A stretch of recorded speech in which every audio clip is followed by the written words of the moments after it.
दोस्तों नमस्कार। आज की इस वीडियो में महाभारत के एक ऐसे योद्धा के बारे में चर्चा करेंगे जिन्हें अमरत्व प्राप्त है, आज भी उनके जिंदा होने के सबूत मिलते हैं। हम बात करेंगे रहस्यमयी अश्वत्थामा की। आपका अपने चैनल स्पिरिचुअल स्वास्थ्य में हार्दिक स्वागत है। वीडियो अगर अच्छी लगे तो प्लीज़ लाइक, शेयर और सब्सक्राइब कर लें ताकि आने वाली वीडियो की नोटिफिकेशन आपको सबसे पहले मिले। अश्वत्थामा के 10 रहस्य।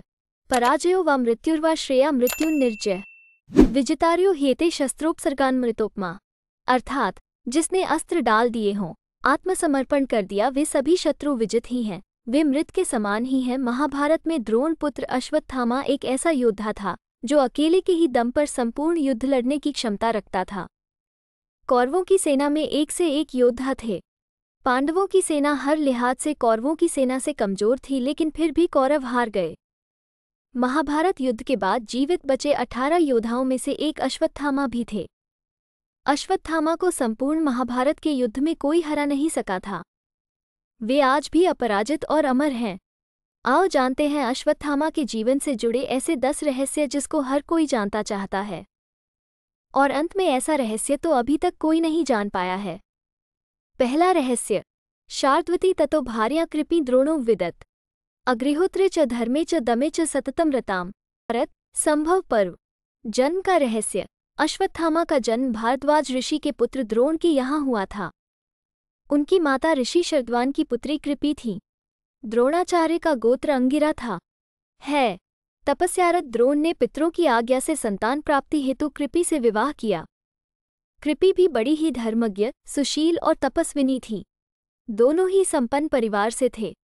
जन्म लेते ही अश्वत्थामा ने उच्चैःश्रवा, अश्व के समान घोर शब्द किया, जो सभी दिशाओं और व्योम में गूंज उठा। तब आकाशवाणी हुई कि इस विशिष्ट बालक का नाम अश्वत्थामा होगा। अलभत गौतमी। दूसरा रहस्य, बदल गया द्रोण का जीवन। अश्वत्थामा के जन्म के बाद द्रोण की आर्थिक स्थिति गिरती गई। घर में कुछ भी खाने को नहीं बचा। विपन्नता आ गई। इस विपन्नता को दूर करने के लिए द्रोण परशुराम जी से विद्या प्राप्त करने उनके आश्रम गए। द्रोण आश्रम से लौटे तो घर में गाय तक न थी। अन्य ऋषि कुमारों को दूध पीते देख अश्वत्थामा दूध हेतु रोता था, और एक दिन द्रोण ने देखा कि ऋषि कुमार चावल के आटे का घोल बनाकर अश्वत्थामा को पिला चुके हैं, और अबोध बालक अश्वत्थामा, मैंने दूध पी लिया, ये कहते हुए आनंदित हो रहा है। ये देख द्रोण स्वयं को धिक्कार उठे। इससे ये सिद्ध होता है कि अश्वत्थामा ने अपना बचपन जैसे तैसे खा पीकर बिताया। उनके लिए घर में पीने को दूध तक नहीं होता था, लेकिन जब वे अपने मित्रों के बीच रहते थे तो झूठ ही कह देते थे कि मैंने तो दूध पी लिया। तीसरा रहस्य, पिता का अपमान। पिता ने जब बालक अश्वत्थामा की यह अवस्था देखी तो उन्होंने खुद को इसका दोषी माना, और वे उसके लिए गाय की व्यवस्था हेतु स्थान स्थान पर घूमकर धर्मयुक्त दान के लिए भटके, लेकिन उन्हें कोई भी गाय दान में नहीं मिली। अंत में उन्होंने सोचा कि क्यों न अपने बचपन के मित्र राजा द्रुपद के पास जाया जाए।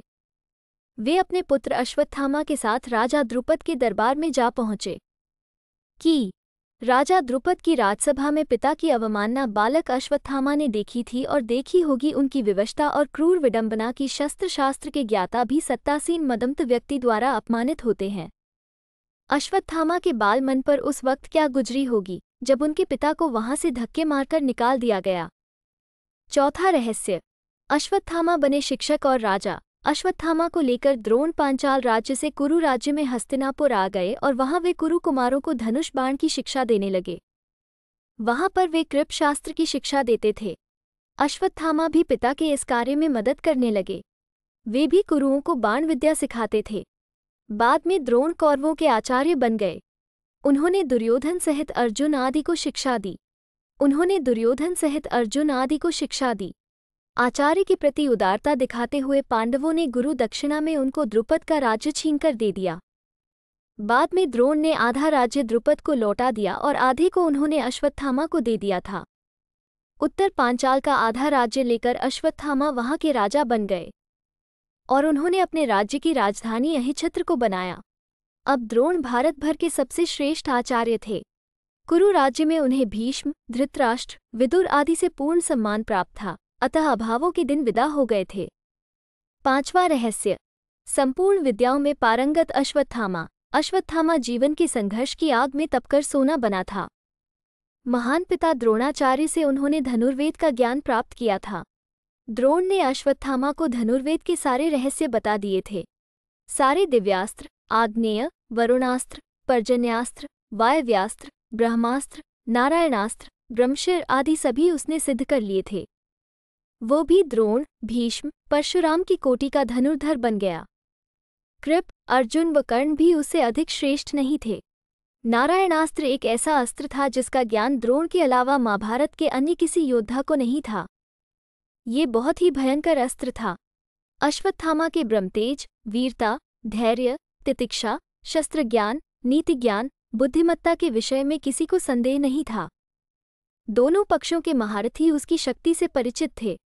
महाभारत काल के सभी प्रमुख व्यक्ति अश्वत्थामा के बल, बुद्धि व शील के प्रशंसक थे। भीष्मजी रथियों व अतिर्थियों की गणना करते हुए राजा दुर्योधन से अश्वत्थामा के बारे में उनकी प्रशंसा करते हैं, किंतु वे अश्वत्थामा के दुर्गुण भी बताते हैं। उनके जैसा निर्भीक योद्धा कौरव पक्ष में और कोई नहीं था। छठा रहस्य, अश्वत्थामा का भय। जब राक्षसों की सेना ने घटोत्कच के नेतृत्व में भयानक आक्रमण किया तो सभी कौरव वीर भाग खड़े हुए, तब अकेले ही अश्वत्थामा वहां अड़े रहे। उन्होंने घटोत्कच के पुत्र अंजनपर्वा को मार डाला। शल्य, जयद्रथ, सुदक्षिण, कृतवर्मा, अश्वत्थामा, कर्ण, भूरिश्रवा, शकुनी और बाहलिक। अतः अश्वत्थामा 11 सेनापतियों में एक प्रमुख स्थान रखता है। इधर युद्ध में अर्जुन, कृष्ण, युधिष्ठिर, भीम, नकुल, सहदेव, द्रुपद, धृष्टद्युम्न तथा घटोत्कच आदि लड़ रहे थे। उनके रहते हुए भी उनके देखते ही देखते अश्वत्थामा ने द्रुपद, सुतसुरत और शत्रुंजय, कुंतीभोज के 90 पुत्रों तथा बलानीक, शतानीक, जयाश्व, श्रुताह्य, हेमली, पृष्ठ तथा चंद्रसेन जैसे वीरों को रण में मार डाला और युधिष्ठिर की सेना को भगा दिया था। अश्वत्थामा द्वारा किए जा रहे इस विध्वंस को देखते हुए पांडव पक्ष में भय और आतंक व्याप्त हो गया था। अब अश्वत्थामा को रोका जाना बहुत जरूरी हो गया था। सभी इस पर विचार करने लगे थे, अन्यथा अगले दिन हार निश्चित थी। 7वां रहस्य, अश्वत्थामा गज मारा गया। भीष्म के शरशैया पर लेटने के बाद 11वें दिन के युद्ध में कर्ण के कहने पर द्रोण सेनापति बनाए जाते हैं। दुर्योधन और शकुनी द्रोण से कहते हैं कि वे युधिष्ठिर को बंदी बना लें तो युद्ध अपने आप खत्म हो जाएगा। तो जब दिन के अंत में द्रोण युधिष्ठिर को युद्ध में हराकर उसे बंदी बनाने के लिए आगे बढ़ते ही हैं कि अर्जुन आकर अपने बाणों की वर्षा से उन्हें रोक देता है। नकुल युधिष्ठिर के साथ थे, वह अर्जुन भी वापस युधिष्ठिर के पास आ गए। इस प्रकार कौरव युधिष्ठिर को नहीं पकड़ सके, लेकिन द्रोण की संहारक शक्ति के बढ़ते जाने से पांडवों के खेमे में दहशत फैल जाती है। पिता पुत्र ने मिलकर महाभारत युद्ध में पांडवों की हार सुनिश्चित कर दी थी। पांडवों की हार को देखकर श्रीकृष्ण ने युधिष्ठिर से छल का सहारा लेने को कहा। इस योजना के तहत युद्ध में ये बात फैला दी गई कि अश्वत्थामा मारा गया, लेकिन युधिष्ठिर झूठ बोलने को तैयार नहीं थे। तब अवंतिराज के अश्वत्थामा नामक हाथी का भीम द्वारा वध कर दिया गया। इसके बाद युद्ध में ये बात फैला दी गई कि अश्वत्थामा मारा गया। जब गुरु द्रोणाचार्य ने धर्मराज युधिष्ठिर से अश्वत्थामा की सत्यता जानना चाही तो उन्होंने जवाब दिया, अश्वत्थामा मारा गया, परंतु हाथी। श्रीकृष्ण ने उसी समय शंखनाद किया, जिसके शोर के चलते गुरु द्रोणाचार्य आखिरी शब्द हाथी नहीं सुन पाए और उन्होंने समझा कि मेरा पुत्र मारा गया। ये सुनकर उन्होंने शस्त्र त्याग दिए और युद्धभूमि में आंखें बंद कर शोक में डूब गए। यही मौका था जबकि द्रोणाचार्य को निहत्था जानकर द्रौपदी के भाई धृष्टद्युम्न ने तलवार से उनका सिर काट डाला।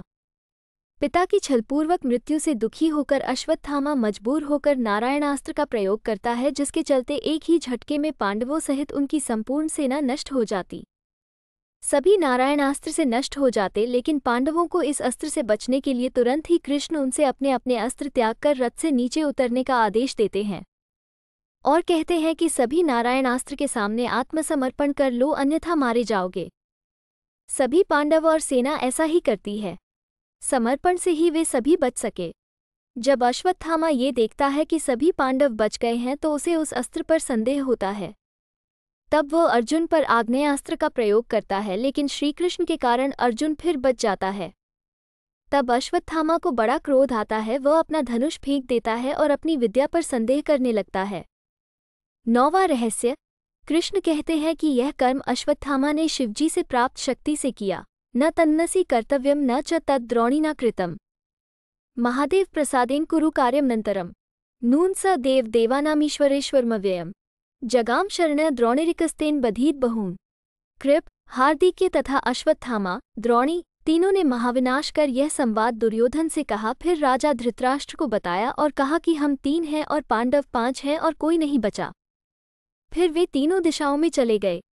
कृप हस्तिनापुर गए, कृतवर्मा द्वारिका तथा द्रोणी अश्वत्थामा व्यास के साथ वन चले गए। आज भी भारत के जंगलों में अश्वत्थामा को देखे जाने की घटनाएं दर्ज की जाती है। कभी उसे मध्य प्रदेश के जंगलों में देखा गया तो कभी उड़ीसा के और कभी उत्तराखंड के जंगलों में। अश्वत्थामा आज भी जीवित है और वो कल्प के अंत तक जीवित रहेंगे। अंत में अश्वत्थामा की मस्तक मणि का रहस्य जानिए। अश्वत्थामा द्रोणाचार्य के पुत्र थे। द्रोणाचार्य ने शिव को अपनी तपस्या से प्रसन्न करके उन्हीं के अंश से अश्वत्थामा नामक पुत्र को प्राप्त किया। अश्वत्थामा के पास शिवजी के द्वारा दी गई कई शक्तियां थीं। वे स्वयं शिव का अंश थे। द्रौपदी ने अश्वत्थामा को जीवनदान देते हुए अर्जुन से उसकी मणि उतार लेने का सुझाव दिया। अतः अर्जुन ने इनकी मुकुट मणि लेकर प्राणदान दे दिया। अर्जुन ने यह मणि द्रौपदी को दे दी, जिसे द्रौपदी ने युधिष्ठिर के अधिकार में दे दी। शिव महापुराण शत्रुघ्न संहिता -37 के अनुसार अश्वत्थामा आज भी जीवित हैं और वे गंगा के किनारे निवास करते हैं, किंतु उनका निवास कहाँ है यह नहीं बताया गया है। वीडियो पूरी देखने का बहुत बहुत धन्यवाद।